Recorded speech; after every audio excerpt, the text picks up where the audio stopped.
All right, Shabbos say good morning. Good morning. Let us begin by thanking all of our sponsors. To thank, our Talmud Torah sponsors for the month of Shvat, right? Baruch Hashem, Chodesh, for the month of Shvat.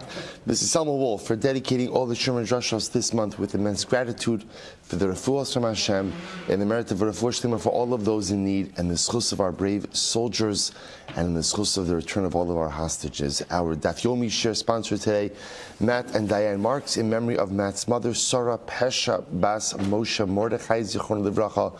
We hope that in the merit of our Talmud Torah, the Neshama will have an aliyah and the family in Kamma. And of course, we dedicate all of Meseches Baba Kamma Li'ilui Nishmas Master Sergeant Eliyahu Michal Charush, Hashem Yikom Damo. We hope that in the merit of our Talmud Torah, his neshama will have an aliyah and his family in Kamma. Also, with that, let us begin. We have a beautiful daf ahead of us, a great way to start in Eretz Hashem, the new month of Shvat Ba'alin L'Tov, with a beautiful daf of Gemara. Today's daf is Ayin 70, and we are picking up on the top of Ayin 78, top line. Amin Ardoi. So then Ardoim said the following. So it's a couple of really very interesting technical halachas, but not like boring technical, riveting technical. So here we go. Amin Ardoi.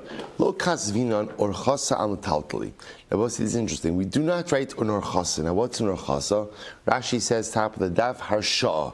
So we'll say ishtar harsha. Now, if that document sounds familiar, it's because almost all of us do it at least once a year. So harsha is a power of attorney. The same way when we come to sell our chametz. So you go ahead and you fill out what are called a shtar harsha, which empowers someone else to act on your behalf. So that's an orchasa. Orchasa is a shtar harsha, power of attorney. So then our Ardoim wrote as follows. You cannot go ahead and write a power of attorney document over movable property. Now, why not? And why not? Well, this is very interesting. What's the reason why I can't write the power of attorney over movable property? So the Gemara says, incredible.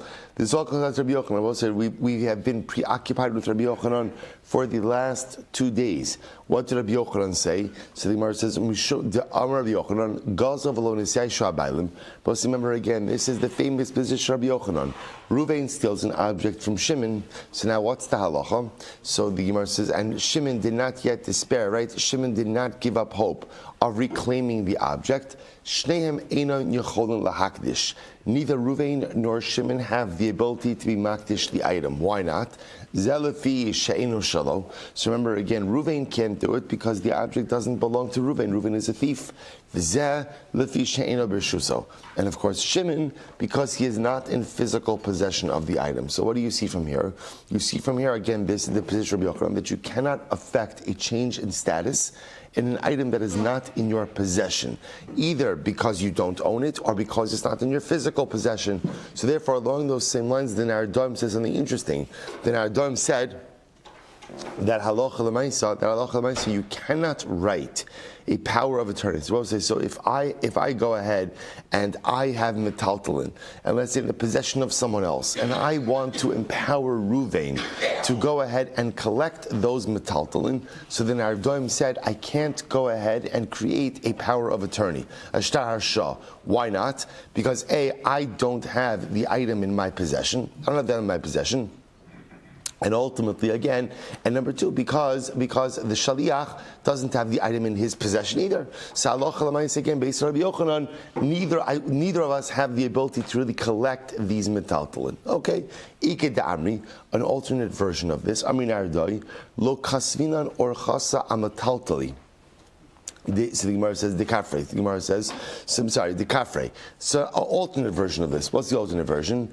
Then Ardoim said you cannot go ahead and write a shtar harsha on metaltalin, the kafre. Now look at Rashi again. Rashi says over here. First, I'll take a previous look at Rashi. Mishud Rabbi Yochanan.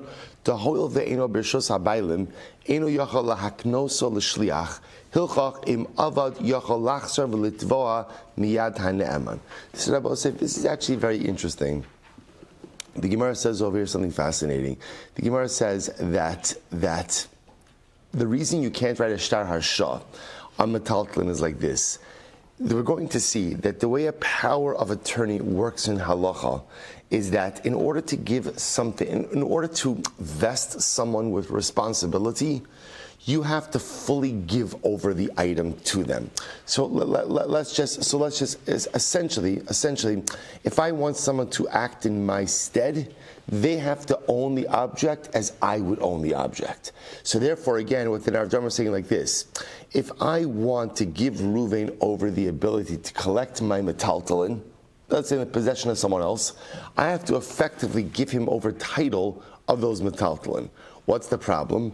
The problem over here is I don't have physical possession of those metaltalin. And based on Rabbi Yochanan, if you don't have physical possession of something, you cannot affect a change in status. I can't convey something over to you if I myself don't actually have possession of it. So it's an interesting idea, because we're used to the concept of a power of attorney working that I don't have to give you over title, I just have to give you over, we'll call it certain rights over it. Kamma on the Gemara says, no, that's in fact not the case. Ikeda Amri, alternate version of this, Amri Nardom, then Nardom said as follows: Lo kasvinan or chasa amataltali de kafre. Ultimately, again, when can't you write the shtar sharabosai? When the party in question denies liability. Look at Rashi. It's really interesting. The kafre im tavi mafkid lineman bebezin v'kafrabo. We'll say, watch this. Let's say I claim, Ruvain, you owe me movable property. Whatever it is, you owe me whatever the object is. Ruvain denies the claim. Ruvain denies the claim. So now that in this alternate version over there, Nardom said, I cannot create a shtar shah. I cannot create the power of attorney in this case. Why? Time of the kafre. Now let's say the reason I can't do it, it sounds like, is because Ruvain is denying the claim. So the Gemara says, "Demechse keshikra," because I will say, if I'm claiming that Ruvain owes me, I don't know, $1,000 worth of movable property, and Ruvain's saying, no, I don't. No, I don't. So then to go ahead and create the power of attorney over this scenario looks a little bit strange. So the Gemara says, because it's mechse kshikra, that's why I can't create a power of attorney. Avalo kafrei kasvinan. But it sounds like over here that halacha l'maisa, had I not done that, right? Had Ruvain not denied that claim, I would be able to go ahead and create that power of attorney. So both say, so two versions over here in the Nardom. Version number one is you can't create a power of attorney over any object that is not in your possession. That's based on Rabbi Yochanan. Okay, version number two is you can't create the power of attorney over any claim that the other party is denying, because it's mechse kshikra, looks like it's a lie. Okay, fine. What's the connection between this and our previous sugya? Rabbi Yochanan. All Rabbi Yochanan. Furthermore, the Nardom said, "Or chasad lo ksiv bei zil don v'zachi v'apek lenafshech less bei mishasha." So it says, now once we're on the topic of power of attorneys, and specifically the position of the Nardom, we're adding in a couple of other interesting facts into this. The Nardom said as follows: any orchasa, any shtar harsha, any power of attorney document that does not have the following lashon. I hereby, we'll say, here's the lashon of the power of attorney. I hereby empower Ruvain. Zil don, go ahead and adjudicate. V'zachi, be successful. V'apek lenafshech, and acquire the proceeds for yourself. Less bei mishasha. Such a power of, if it doesn't possess that lashon, then the power of attorney is meaningless. That is, we'll say, what does this mean over here?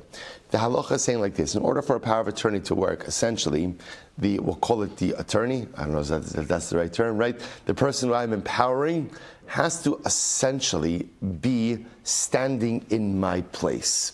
I have to give him full rights as if he was me. That's why the lashon over here is, Ruvain, go and adjudicate this case with Shimon on my behalf, be successful, and all of the proceeds belong to you. Now I will say, do I actually have intention that I want all of the proceeds from this litigation or from this situation to go to Ruvain? The answer is no. I want it to come to me. So why do I give it this lashon? We'll say, so we're going to see that in order for Ruvain to navigate a claim on my behalf, with a party with whom I have a contractual relationship, Reuven has to have a seat at the table. If Reuven is just kind of acting as an intermediary third party, so Lamaisa again, let's say Shimon, who's the guy on the other end of the table over here, could say, I have nothing to do with you. My agreement is with Silber, not to do with you. So therefore, in order to go ahead and give Reuven power, the ability to operate on my behalf, he has to be vested with complete, almost like autonomy, as if he was me. Well, so you hear this interesting idea. So one more time. The Nardam say, any shtar harsha, any power of attorney that does not have written in it, don't Reuven, go and adjudicate this case. V'zachi, and be successful. V'apik linafshech, and keep the proceeds for yourself. Less be mashasha. Ultimately, again, it does not have any teeth. Why not? The Gemara says, "My taima mishum de'amar leheich lav bal dvarim didiat." Because again, the other party could say, "I have nothing to do with you." So let me just illustrate this again. So let's say I go ahead and I have a claim against Shimon for $1,000. And I want Reuven to go ahead and take care of this for me. I want to give him power of attorney. So now the Gemara is suggesting over here that power of attorney has to essentially say, I am hereby essentially giving this over to Reuven. Reuven, you go and adjudicate this, and you keep the $1,000. Even though it's not my intention that Reuven keeps the $1,000, Reuven's going to give it back to me. But Lamaisa, if I don't give Reuven that responsibility, then what's going to happen? When Reuven goes and calls up Shimon and tries to adjudicate the case, Shimon's going to say, take a hike. I have nothing to do with you. Who are you? Who are you? If Silber has a problem, let him come to me because he's the one with whom I have the transactional relationship with. I don't have any relationship with you. Now, when Reuven takes out the shtar harsha, and he says, yes, you do have a relationship with me. Why? Because Lamaisa, Silber gave me over complete rights in this transaction. Suddenly, again, Reuven is a party to the transaction. It's fascinating. So the Gemara goes right there. Amar Abai says, "V'ikasiv bei lemechsa u'leshlish u'lerevia migo de mishtay dina apalga mishtay dina akula."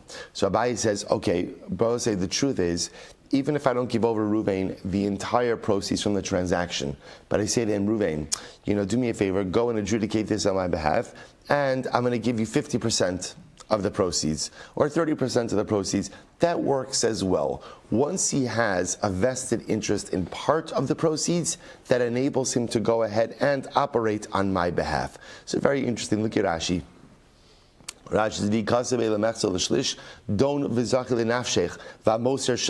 if I say, Reuven, here's the power of attorney, go operate on my behalf, and you could keep 50% of the proceeds. That works fine. That works fine as well, because again, the idea of Bose is that, and this is actually quite fascinating, that in general, if I dispatch someone to go ahead and let's say adjudicate a disputed transaction with a party with whom I entered into a contractual obligation, that party could say to the power of attorney guy, I have nothing to do with you, right? Go away. I'm not talking to you about this. My transactional relationship was with Silber.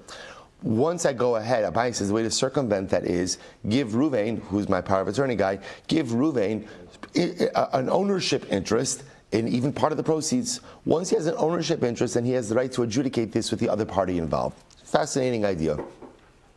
So the Gemara goes weiter. The Gemara says, fine, Amra Meimar says, the itafis lo mafkinan minei. So I will say this is interesting. So ultimately, again, if it turns out that we'll call Reuven is the, so I will say, so let's just go with what we have over here so far. So far there are 4 pieces that are mentioned. 2 by the Nardam, right? So number 1 by the Nardam ultimately is that you can't create a power of attorney over something that's not in your possession. That's number 1, right? Number two, good. The Ikadamri was ultimately, again, you can't create the power of attorney over something that the other party totally denies. Good. Number 3, ultimately, again, for a power of attorney to work, what do you call the guy with whom you give the power of attorney to? The attorney? Agent. Good, agent, right? So, what was it? Attorney in fact.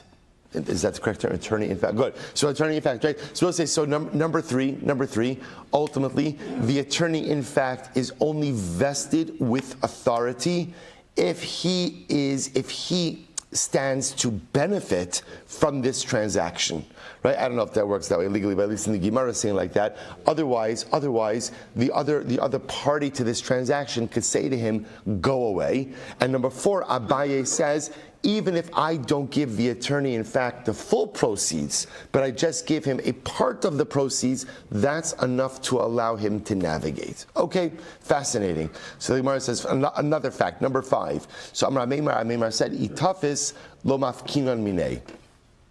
Rabbi said, this is actually interesting. Let's say I appoint Reuven as this attorney, in fact, and he goes in and he seizes the property. We do not extract it from him. Now, what does this mean? Take a look at Rashi. V'itafis shliach mishel ne'eman lo mafkinan minei afagav lo ksiv be'apik lenafshech lishnachrina v'itafis shliach maman shotzi v'ikva li'atzmo lo mafkinan minei kach matzasi chasa b'tshuvas hagona v'ze'eker. So we'll say, here's what's interesting. What's interesting is, as much as the nature of this relationship is that I appoint Reuven as this attorney, what was it? Agent in attorney in fact or agent. Good. I appoint Reuven as this agent, right? I appoint Reuven as this agent, and Reuven, let's say, doesn't give it back to me. Let's say he goes in and he keeps it. Technically speaking, you can't really extract it. In other words, I will say, in halacha, this whole power of attorney really only works with someone with whom you implicitly trust, who's actually going to carry out the agency and give you back the item. Because technically speaking, if the agent chooses to keep it for himself, we can't really extract it, because you're supposed to remember, again, in halacha, the whole way that power of attorney works is essentially this guy becomes me. The agent becomes me. I'm really giving over the claim in its entirety to him, because otherwise in halacha, he doesn't really have the authority to go ahead and really collect. So really fascinating. So if it turns out that he decides to exploit the situation a little bit and keep the object for himself, I don't really have too much recourse. Okay, the Gemara Rav Ashi Amar, Kevan de Kasvile Kol Demisani Mindina Kabila Salai Shliach Shavya. So this is interesting. Rav Ashi says you could create the power of attorney situation even in a different situation. If I go ahead and I write in a shtar, Reuven, I hereby empower you to go ahead and collect this debt or collect this object, and I write in there the lashon of any expenses that you incur, I hereby take upon myself. That also creates power of attorney. So Rav Ashi is bringing down over here that halacha l'maisa, even if I don't explicitly write, you hereby stand in my stead, or I give you the right to collect all of this, but you just write a lashon of all the expenses you incur are upon me, that's also power of attorney. Look at Rashi. Kevin the Kasach Habila Salai, Amoshliach Shavya, Hilchach Itafis Mafkinon Minev, Lishna Kamma, Nami Itafis Mishal Ne'amam. Fine, let's go back there. Simar says as follows. Vikadami, others say, Shutfa Shavye. Others say, no. If you write that lashon of Reuven, I hereby ask you to go ahead and collect this whatever from Shimon, right? And I agree to cover your expenses. That's not a power of attorney. Rather, what is that? That's shutfus. That's a partnership. So the Gemara says, "Lamai nafkamina." What's nafkamina between a power of attorney and a shutfus? Lemitvas palga. Ultimately, because obviously power of attorney, so technically speaking, the understanding is, as much as I'm giving the agent the full rights to collect, but Lamaisa, the assumption is giving me back the money, as opposed to a shutfus, a partnership with the understanding from the beginning, ultimately is that what? So we're going 50-50. And I both say the halacha is that in this kind of case where you write the lashon of, I hereby agree to pick up all of your expenses, that's not a lashon of power of attorney, but rather that is a lashon of shlichus, of agency. So I both say, so how do we pass him? Because this is actually really quite interesting in terms of in halacha, how do you create the power of attorney? So listen to this. So the Rambam writes in Hilchos Shluchin, Perek Gimel Halacha Aleph. Listen to this quickly.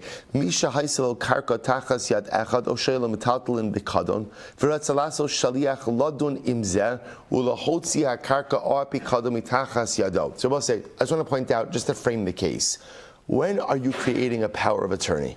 When are you creating a power of attorney? So remember again, A shlichus is a case where I just need someone to execute something on my behalf, right? This is different because over here we're getting into adjudication, right? Ruvain owes me $1,000 of land, of betalta, doesn't make a difference. And Ruvain's going to contest it. I'm going to need someone to adjudicate this on my behalf. The problem is, if I just make Ruvain a shaliach and Ruvain shows up in Beis Din, what is Shimon going to say? Who are you?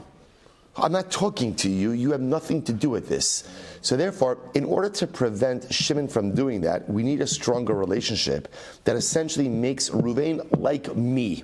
Ruvain is me when he walks into Beis Din. That's where a power of attorney comes in. That's the chilek between shlichus, even though we say shlucho shal adam kimoso, that your agent is like yourself, but that's fine. That's vis-a-vis me and the agent.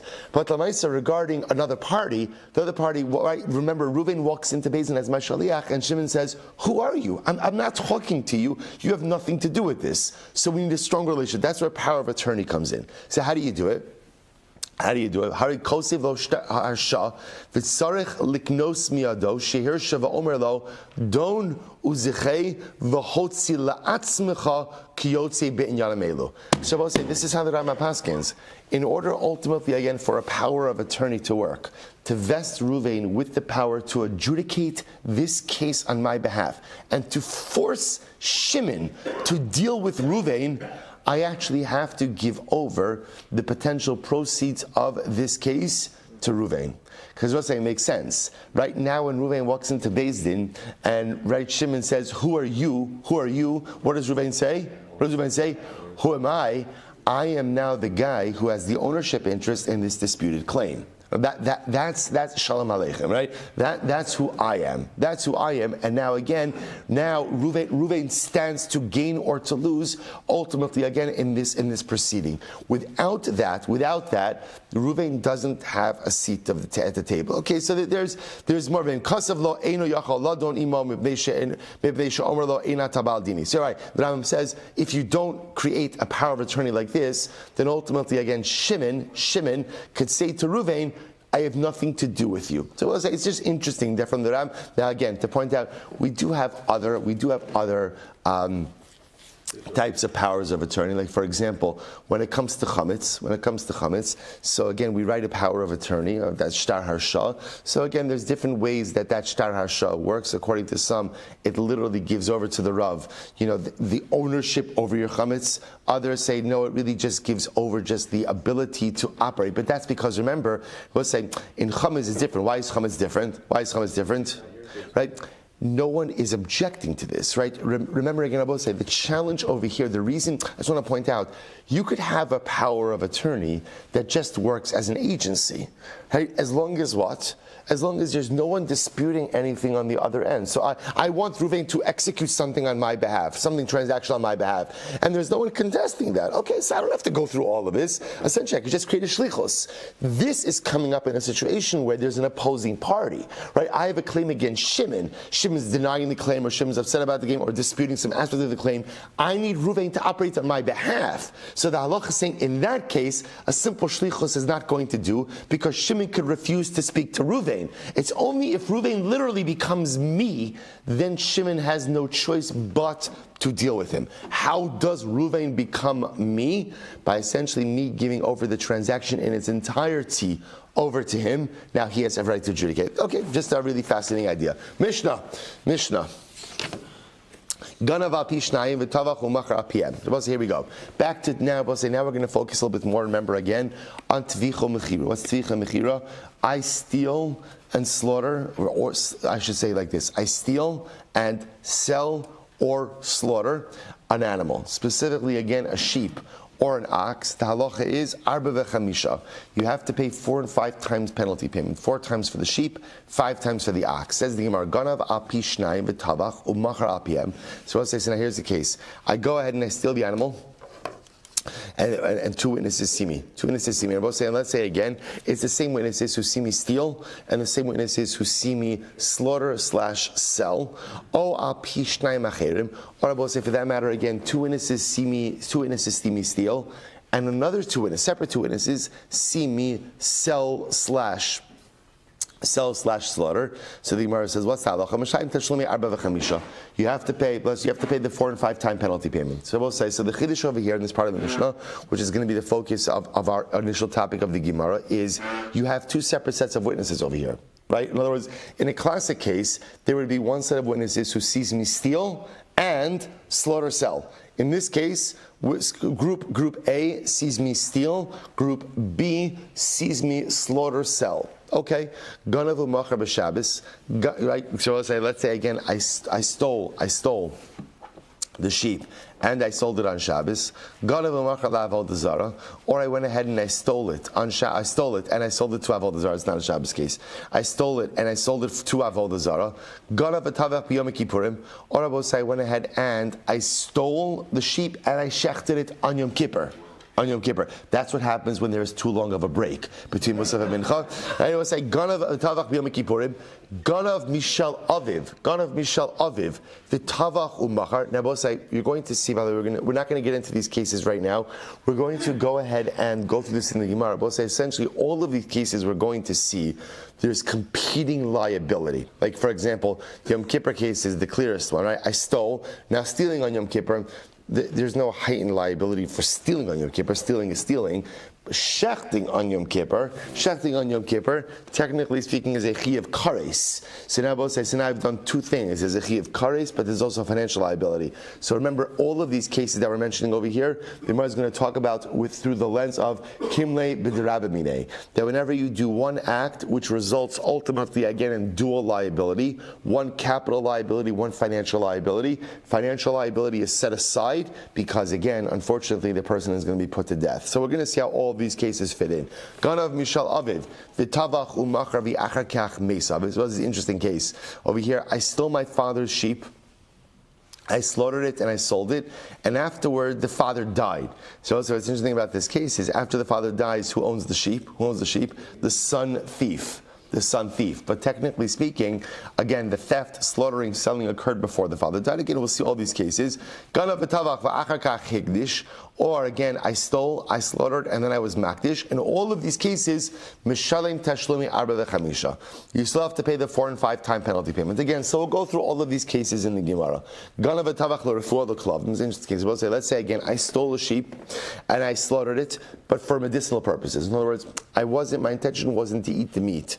My intention was, I need the meat for medicinal purposes. Or interestingly enough, I stole and I slaughtered, but it's not for human consumption. I was going to give it to my dogs. Or hashochet v'nimtzeis treifa. Or I steal the sheep, I shecht it, and it turns out the animal is a treifa.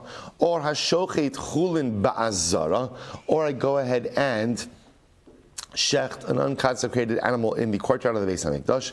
In all of these cases, mishalin tashlumi arba v'chamisha. In all of these cases, you'll still pay the 4 and 5 time penalty payments. Again, we're going to go through all of this in the Gemara. Rabbi Shmuel ever patters you ultimately, again, in the case of you shecht animal where it turns out to be a treifa, or you shecht chulin, unconsecrated animal in the courtyard of the Beis HaMikdash. So we're going to see that Rabbi Shimon holds shchita she'ena re'uya lo shma shchita.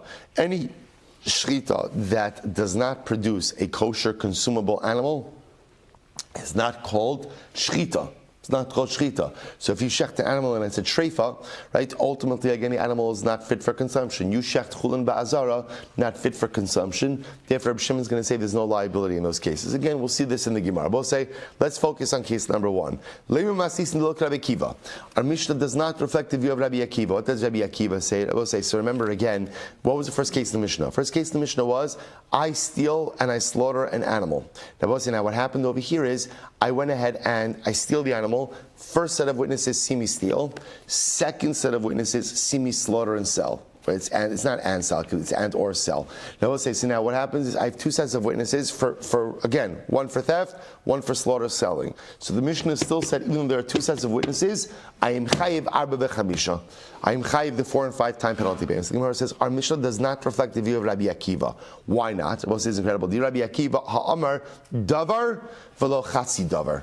Well, say Rabbi Akiva holds, now again, the pasuk is talking about eidos. Api shnei edim or api shlosha edim yakum davar. The Rabbi Akiva holds will say that when the Torah speaks about testimony, the Torah says, based on the testimony of two witnesses, Yakim Davar. Now, also what Rabbi Akiva says about that is, in order for testimony to be valid testimony, it has to be a complete testimony, not a partial testimony. So therefore, again, Rabbi Akiva would say something very interesting. Rabbi Akiva would say that in order to be chayiv, ultimately, again, arba v'chamisha, what has to happen? What has to happen? There has to be one set of witnesses both for the theft and for slaughter and selling. Right? You can't have two sets of witnesses.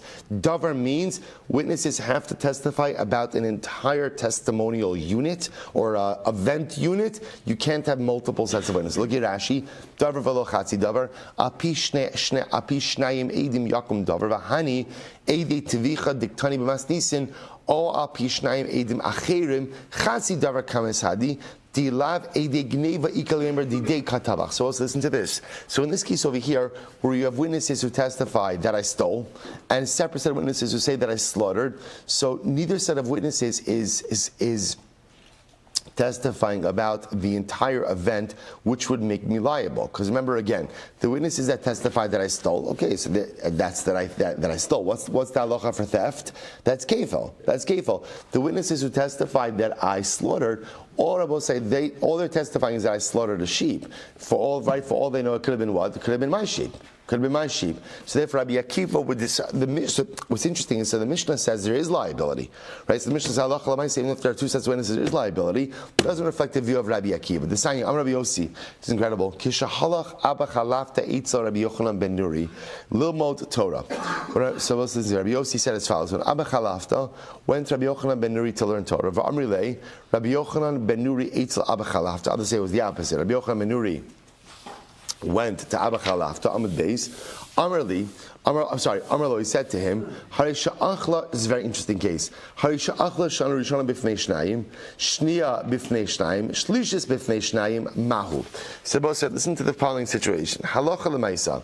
If I live on a particular piece of land, and again, I live there for 3 years uncontested, and then Ruvain comes along in year number 3 or year number 4 and says, that's my property. That's my property. So we'll say the halacha is we do not believe Ruvain. Now, obviously, it presupposes that what? That Ruvain was present during those 3 years, knew and saw that I was living there. So obviously, if he did not oppose my residency during those 3 years, that I've created chazaka. So here was the shaila. What happens if you have 3 sets of witnesses? Year 1 witnesses that I lived there unopposed, year 2 witnesses, and year 3 witnesses. Can those 3 testimonial units combine to serve as my chazaka? So the Gemara says, Amarlo, harizu chazaka. So he said to him, yes, that works. That works. That is a proper chazaka. Amarlo, afani omer kain, elish Rabbi Akiva cholik badavar. So he said to him, I also agree. Who the he is, either Abba Chalafta or Rabbi Yochanan ben Nuri. Right, I also agree with that. But you know who disagrees with it? Rabbi Akiva. Rabbi Akiva omer davar v'lo chatzi davar. Because we'll say ultimately again, Rabbi Akiva was the one who said davar v'lo chatzi davar. I'll say, but I just want to point out how beautiful this is. Rabbi Akiva's shita davar v'lo chatzi davar. I'll say, you know what did Rabbi Akiva say? Rabbi Akiva said, in life, either do something completely or do not do it. Or do not do it. Davar v'lo chatzi. Also remember again, how does Rabbi Akiva die? Right? Rabbi Akiva dies ultimately brutally at the hands of the Roman, scraping off his skin with iron combs. Remember, what does Rabbi Akiva do in his last moments? He says to his Talmidim, he says, my whole life, I always wondered, how will I be mekayim the pasuk of b'chol levavcha u'b'chol nafshecha? How will I go ahead and do that? How will I give myself over in totality to the Ribbon Shalom? And now in these final moments, I recognize that I have the ability to literally give my life. You would think to yourself, Rabbi Akiva, that's what you're bothered by? How are you going to serve HaKadosh Baruch Hu b'chol levavcha b'chol nafshecha? That's what you're bothered by? Right? At the end of Rabbi Akiva, you do so much. Rabbi Akiva did a lot, but Rabbi Akiva always wanted more. That was the godless of Rabbi Akiva. Even when he was Rabbi Akiva, he was never content with the Rabbi Akiva he was. He always was focused on the Rabbi Akiva he could be.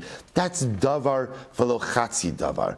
Right? right? I will say so often in life, we get to the chatzi davar mark, right? The halfway mark of whatever the life initiative is. And what happens? Like, gets halfway mark. And how do you feel when you get to the halfway mark?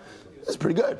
It's pretty good. You know, I could dwell here. I could live here at the chatzi davar mark, right? I've gotten most of the job done, most of the initiative done. I'm doing pretty okay. I'm managing just enough. And I'm about to say, you fill in the area where this is. Your relationship with Hashem, your relationship with your spouse, your relationship with your kids, your career, whatever you get to, like, I'm okay. I reached the chatzi davar mark. So about to say, when you reach the chatzi davar mark and you are ready to settle back, kick back, right, and relax in the world of mediocrity, just remember Rabbi Akiva, davar v'lo chatzi davar. We do not settle for chatzi davar. We do not settle for okay in any area of life. We do not settle for the halfway mark in any area of life. Ultimately, like Rabbi Akiva, what do I aspire for? B'chol levavcha u'b'chol nafshecha. At the end of the day, again, I don't always reach the finish line. I don't always reach the mark of totality. I'm not always able to settle into complete actualization, but at least I know that's what it is that I'm aiming for. So incredible that it's Rabbi Akiva who says this. The Gemara goes right there. So therefore, again, Rabbi Akiva didn't like this residency halacha. So according to Rabbi Akiva, if you have 2 witnesses for year 1, 2 witnesses for year 2, 2 witnesses for year 3, that does not work. That does not work. You need 1 set of witnesses for all 3 years. So the Gemara goes right there. The Gemara says, Rabbi Akiva. So therefore, again, back to our Mishnah. So therefore, our Mishnah must not reflect the view of Rabbi Akiva, right? Because again, remember the Mishnah said that if I have 1 set of witnesses that saw me steal, and a 2nd set of witnesses that saw me slaughter, sell, that works. That I be chayiv arba v'chamisha. But by Pashas, according to Rabbi Akiva, you should need 1 set of witnesses for everything. So the Gemara says, not necessarily. I'm Rabbi, I feel Tim Rabbi Akiva. Not necessarily true. I'm Mishkli reflective of Rabbi Akiva. Why? Mila mod Rabbi Akiva, b'shnaim omrim, kidesh. V'shnaim omrim baal. So let's listen to this. Rabbi Akiva agrees in the following case. Let's say 2 witnesses see that Rachel received kiddushin from Ruvain, and 2 other witnesses saw that Rachel had relations with Shimon. We've got a problem, right? Now, so now I have 2 sets of witnesses that, right? So 2 sets of witnesses about kiddushin, 2 sets of witnesses that Rachel had relations with a different man. So the afagav, the Eidei Bia tzrich the Eidei Kiddushin, let's listen to this. Now, even though the Eidei Bia need the Eidei Kiddushin, right? So the witnesses who saw that Rachel had relations ultimately again with Shimon, so their testimony is really irrelevant were it not for the first set of witnesses that she was Makabel Kiddushin from Ruvain, right? Because otherwise, witnesses saw that she had relations with Shimon. Okay, so what? So what? If she's an unmarried woman, again, not good, but Lamaisa certainly, again, not an Isser Misa. So the Gemara says, excuse me. So the Gemara says, the Eidei Bia tzrich Eidei Kiddushin. So the Eidei Bia require the Eidei Kiddushin, but Kevan the Eidei Kiddushin lo tzrich Eidei Bia. But I will say the Eidei Kiddushin don't need Eidei Bia. Now, what does that mean? The Eidei Kiddushin, their testimony stands with or without the 2nd set. So therefore, again, davar karina bay. So therefore, we'll say that satisfies the criteria of davar. In other words, we'll say, here's what's interesting. What Abai is suggesting is as follows. When does Rabbi Akiva, what's Rabbi Akiva's davar criteria? Davar criteria is, you can't have 2 sets of witnesses testifying about 2 separate things, neither of whom are giving testimony that could stand on its own. But when you have 2 sets of witnesses, Abai is suggesting, one of the testimonies stands on its own. Just the other requires the first. That still satisfies the criteria of davar. So therefore, for example, if you have 2 witnesses giving testimony that Rachel's mikudeshes to Ruvain, and then 2 sets of witnesses that say Rachel had relations with Shimon, so I both say the first set of testimony, that stands on its own. It's just that the 2nd set of testimony requires the first. Rabbi Akiva says that's davar. That's davar. Therefore, again, hachanami afagav the eidei tvicha tzricha eidei gneva. So we'll say, plugging this into our Mishnah, they will say the guys, the witnesses who saw me shech the sheep, their testimony by itself is meaningless, right? They require the first set of witnesses, but however, kivan the eidei gneva lo tzricha eidei tvicha davar karina. But the first set of witnesses who testify that's what? That I stole a sheep, their testimony stands on its own. So therefore, because this testimony stands on its own, that's called davar. So we'll say an interesting qualification of the position of Rabbi Akiva. So when does Rabbi Akiva say davar velo chatzi davar? That's literally when you have two groups giving testimony, and neither testimony is meaningful without the other. Then Rabbi Akiva will say, then it's irrelevant testimony. However, if you have two groups giving testimony, one group doesn't need the other group does need the other, that satisfies davar. That's satisfied davar. Therefore, again, even in our Mishnah, Rabbi Akiva would be okay. Why? Because the witness is testifying about the theft. Their testimony stands on its own. Just the witness is testifying that I stole, that I sold it or slaughtered it. They require the first. So the first doesn't require the second. Second requires the first. They could still work beautifully in concert together to generate liability, even according to Rabbi Akiva. I v'Rabbanan hay davar v'lo chatzi davar l'mi'utei mai. So we'll say according to the Rabbanan who don't hold like Rabbi Akiva, the Rabbanan do hold that two sets of witnesses could go ahead and two sets of witnesses can combine. So ultimately, again, but nevertheless, they also must reject chatzi davar in some way. What do they reject? Lemi'utei echad omer echad begaba ve'echad omer echad bekreisa. So we'll say, so listen to this. So let's say we know the signs of physical maturation that make a katan into a nara is the presence of two hairs. Let's say you have two witnesses. One testifies about a hair on one part of her body, and one testifies about a hair on a second part of her body. So the Gemara says that would be an example of davar velo chatzi davar, right? Neither group is giving testimony ultimately, again, that is able to stand on its own. The Gemara says, come on, hay chatzi davar v'chatzi eidasu. But say that's not just chatzi davar, that's chatzi eidasu. In other words, testifying that a girl has exhibited one hair as a sign of physical maturation is what? Is meaningless. Is meaningless. That's not a testimony. Ella lemi'ute shnaim omrim echad begaba u'shnaim omrim echad bekreisa. Rather, what you have to say, I'm sorry, the way we were framing the case was one witness says the hair was on one part of her body, and another witness was saying that the hair was on a different part of her body. That's meaningless. Why? Because you have one witness, one hair. That doesn't do anything. So what's the chatzi davar? The Gemara says shnaim omrim echad begaba u'shnaim omrim echad bekreisa. So we'll say the example would be, let's say two witnesses testify about the presence of a hair on one part of her body, and another two witnesses testify about the presence of a hair on a different part of her body. That would be an example of chatzi davar. Hani amri kitanahi, v'hani amri kitanahi. We'll say because effectively they would both be saying that she's a kitana. Those are the kitanas. That would be the Rabbanan's example of chatzi davar. So we'll say halacha l'maisa. What comes out of here is as follows. What comes out of here from the Mishnah is telling me that even if I have two sets of witnesses that testify that I stole, another set of witnesses that say that I slaughtered and sold, ultimately I'd be chayiv arba v'chamisha. That's the halacha in the Mishnah. Now the beauty of it is, the Gemara suggests, it even works according to Rabbi Akiva, who says davar v'lo chatzi davar. Why isn't this chatzi davar? Because I will say, essentially, according to Rabbi Akiva, as long as, whenever you have two sets of witnesses, as long as one testimonial unit is not reliant on the other, that's called davar. That's called davar. According to Rabbi Akiva, it's only called chatzi davar when everyone is allowed to. So for example, in the case of where, let's say I'm living on a property for 3 years, and I have one set of witnesses for year 1, one set of witnesses for year 2, one set of witnesses for year 3. So in that case, Rabbi Akiva would say that halacha l'maisa, the testimonies do not combine. Do not combine. Why not? Because halacha l'maisa, everyone is reliant on the other. But in this case over in the Mishnah, where the witnesses who testify about the theft, their testimony stands by itself, even without the guys who said that I slaughtered and sold. In that case, ultimately, again, they can combine. Beautiful. Says the Gemara, Ganav v'machar b'Shabbos. So the next case in the Mishnah was, now the Mishnah spoke about this idea that if I stole Ganav v'machar b'Shabbos, if I went ahead and I stole and I sold on Shabbos, ultimately again I'm chayiv arba v'chamisha. I am chayiv ultimately again the 4 and 5 time penalty payment. So the Gemara says, we learned that Hanya Potter.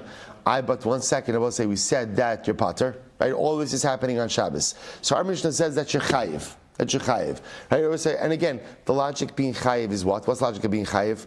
Because again, I didn't do a malacha that would generate the death penalty. So there's no kimei b'derabamine. So therefore, if I stole and I sold, remember, it's not a case of slaughter.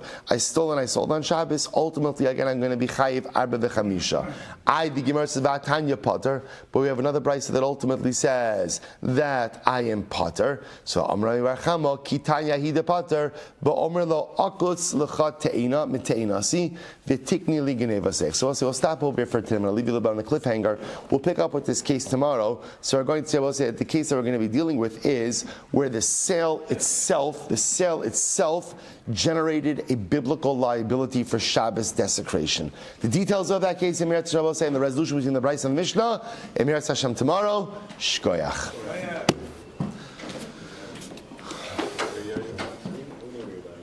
I will say the two minyan of Miras Hashem for Shachris this morning. Here in the main minyan, regular minyan of Miras Hashem, a little bit of a Hisoris minyan, Lebedig Halal of Miras Hashem, and in the base medrash again. For those who want to stay with this Oris minyan, our goal is to finish Miras Hashem by 7:45. So it won't be too much longer than the regular minyan. Just an opportunity, Miras Hashem, to welcome in Rosh Chodesh with a little bit of Shira and Nagina. Again, that'll begin also right now at 6:30 in the base medrash.